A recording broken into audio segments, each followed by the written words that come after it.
Being overweight has nothing to do with eating too much food, but rather the types of food that you eat. You can actually achieve normal body weight without having to go on an extreme diet. Hello, beautiful people, and thank you so much for tuning in again. Today, I would like to share my tips on how to develop a relationship with your food rather than to follow restrictive diets that might work for some people, might not work for other people. But even if they do work, it's just a temporary solution.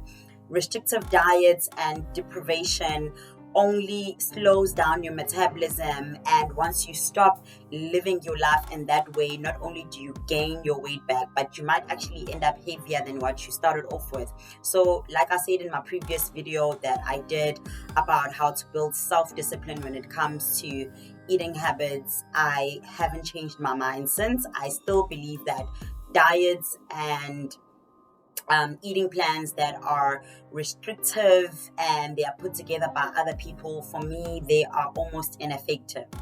So what I have been doing in order for me to get to a place where I am happy with my body and I'm happy with my weight, and I'm also living a balanced life, I'm still enjoying the other areas of my life, was just to develop a relationship with my food.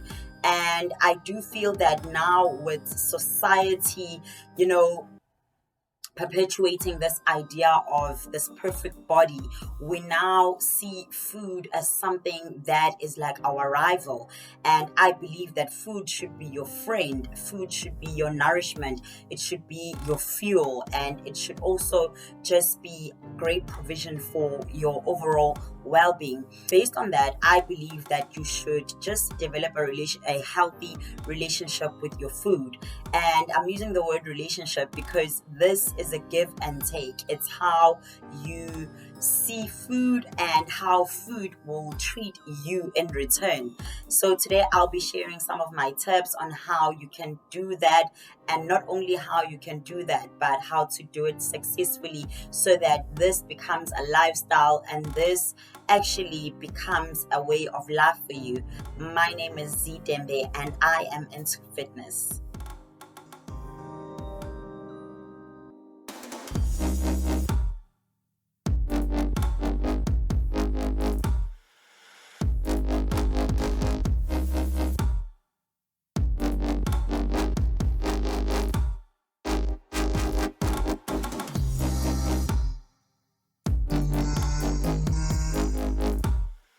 In 2014, I decided that I'm going to give myself a real shot at trying to lose weight.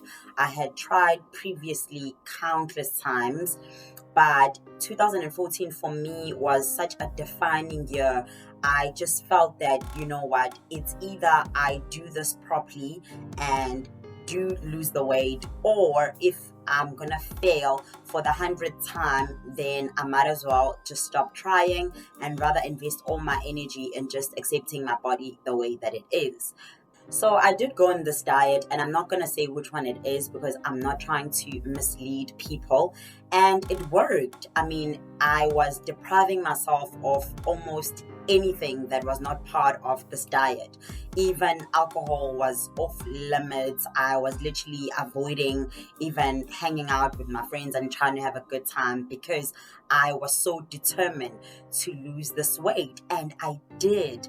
I really was proud of myself because that showed that I do have the self-discipline that I thought I didn't have. But was I happy? I cannot tell you guys how miserable I was in this season of my life. I did lose weight, which was fantastic, but I was not happy. And personally, for me, I don't see the point if you're not going to be happy in other areas of your life. If you're not living a balanced life, then for me, it's just not worth it.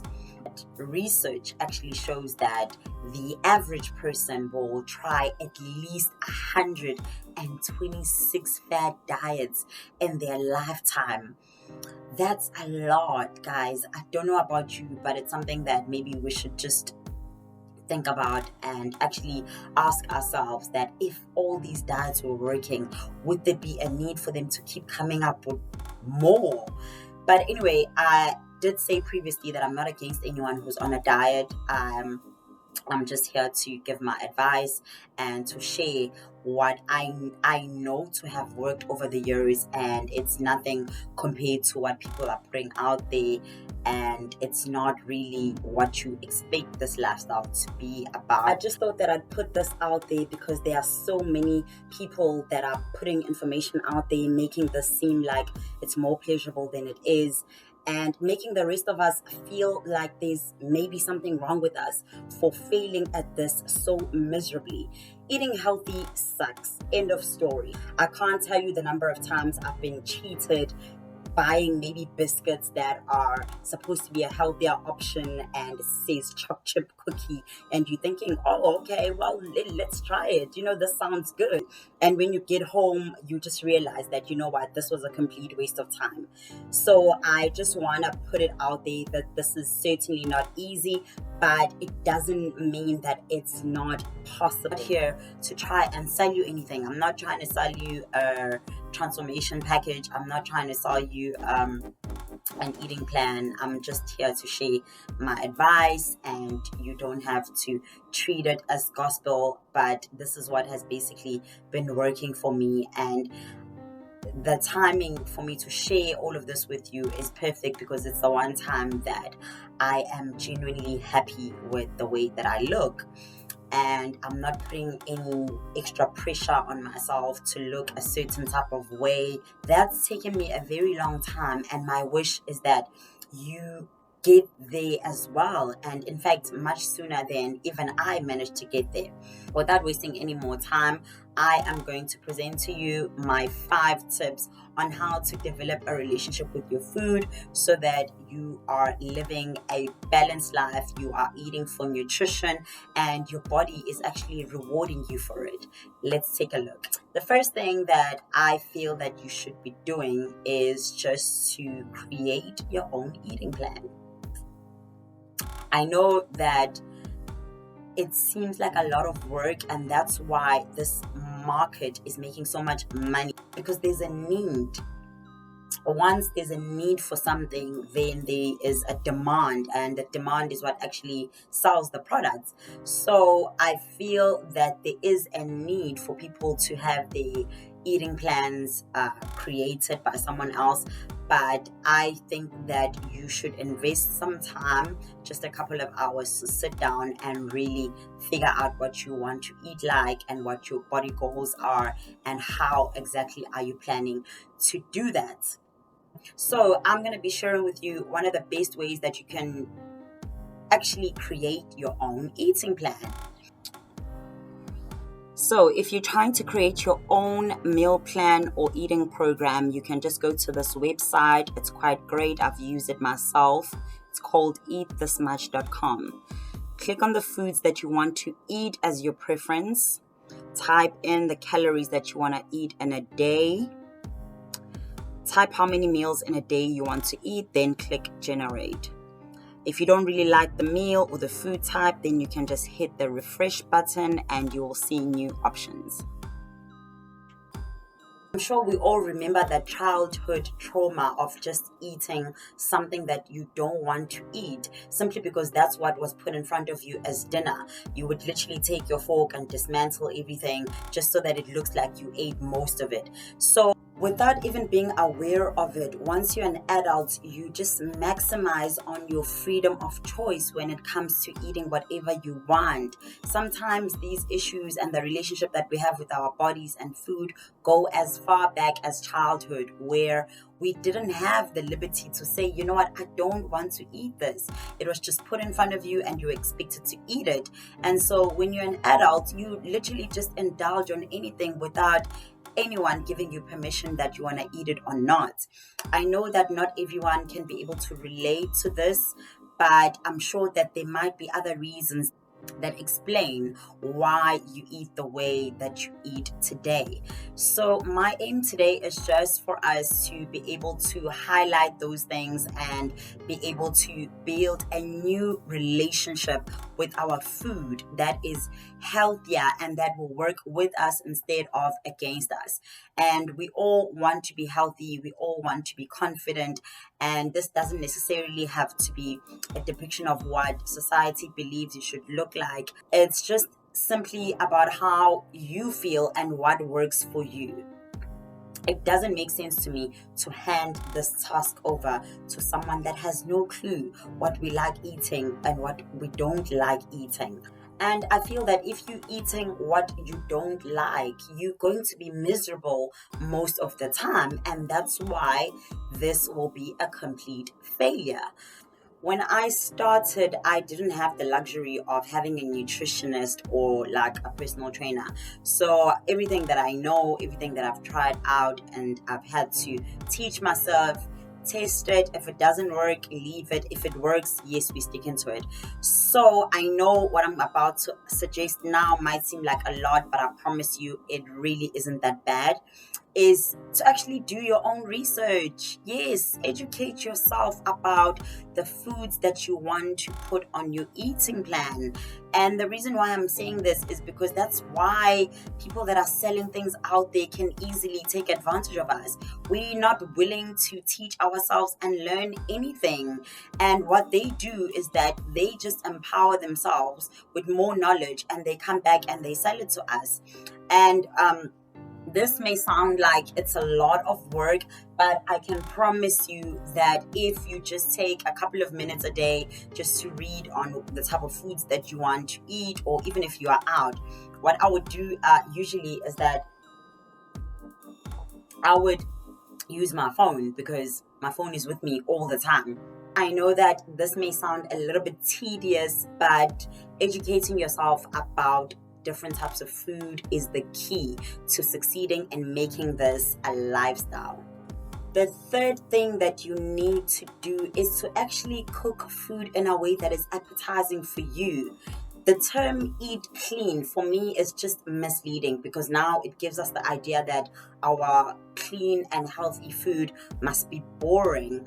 Add the spices that you like, flavor your food, and don't restrain from using things like cream and butter. Everything in moderation is what will help you stay committed to this lifestyle for the long run. I will explain a little bit further how to manage your cravings and how to manage your cheat meals in a way that will not be sabotaging to all this effort that you've been putting in. But for now, let's move on to the next thing that I want to talk about. That is, do not plan ahead. So I know that this lifestyle requires structure, but before you dismiss me, just hear me out. When we are making plans to eat better food, we are motivated at the time. We are determined and we are certain that this time we will not give up on our goal, which is to lose weight. So our better angels point us in all the direction of all the nutritious things that are out in the store. But in the face of temptation, we are more likely going to go for what tastes good. So this is the same reason that we buy lettuce and it sits in the refrigerator until it wilts and then we have to throw it out altogether. This is the same reason that we buy bananas and before we know it, they are too ripe to even eat. So do not plan ahead. Here's a tip that has always worked for me, and I know that it's going to work for you too. Plan your meals according to what is appetizing to you at that time. And after 2 to 3 days, switch it up. You do need to have a variety. Otherwise, this whole thing will become so boring and daunting. I mean, who wouldn't give up if you are living your life restricted to eating the same type of food for like weeks and weeks and weeks? So I know that the main reason why we struggle in this area is because when we are planning, we are motivated at the time, and we forget that over time our feelings and what we thought at the time is viable to change, because that's what human beings do. We change our mind all the time, and what we feel today may not necessarily be what you're gonna feel a day later or 2 days later. In behavioral economics, this is actually known as present bias, meaning that you are completely unaware that what you want at that time is going to change. And that is because in that moment, we are determined and we completely dismiss the fact that you might not be tempted at that time. And there is going to be a time where you are tempted with other options. So, as promised, this is the part where we talk about how to manage your food cravings. And sometimes our food cravings are so intense, they literally lead to binge eating. Do not go a lengthy period without actually having something that you thoroughly enjoy. That is not part of your eating plan. And I'm saying this because it will just only heighten your cravings even more. The more you deprive yourself, the more you're going to heighten your cravings and the more intense they're going to be. And instead of having a cheat meal, you will actually end up binging the entire day. This lifestyle is actually just about having the full control and having the balance. It doesn't mean that you should be depriving yourself of anything. In fact, for me, I feel that this is the main reason why most people fail to either lose weight or to become fit and healthy. But I have a great video that I've just recently posted about how to build self-discipline. So if you still feel like you do not have the full control and you don't trust yourself when it comes to managing your cravings while also eating healthy, nutritious food, it might be of great benefit to you. It might help you actually make some improvements. So don't forget to check that out if you still feel like you need to improve in this area. This lifestyle is about making change, but also trying to find balance and also enjoying your life while you are confident, while you are fit and healthy in a way that is going to help you reap rewards that will work for you. That if you are going to bed at night, you are happy with what you've accomplished and you are happy with the way that you look. All right, beautiful people. Unfortunately, that's it for today. Thank you so much for tuning in. I am still open to hearing from you via your comments. So if there's anything that you're still struggling with, maybe I'd be able to assist. But until next time, it is a cheers from me.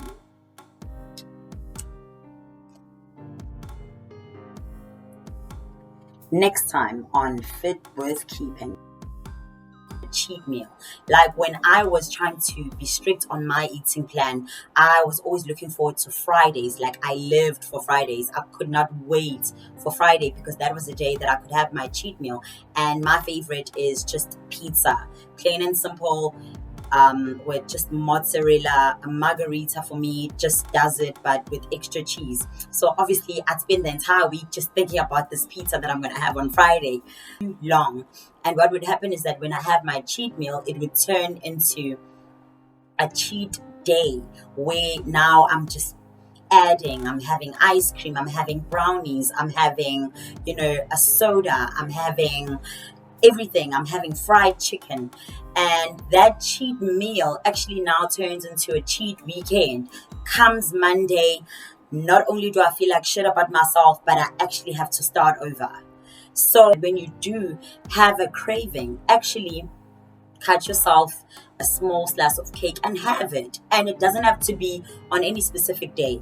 I know it sounds like I'm throwing a lot of you under the bus here, but long term, this is what actually works. Real fitness women and real healthy women that are on diets and that do work out don't hold back because they understand that this is a lifestyle.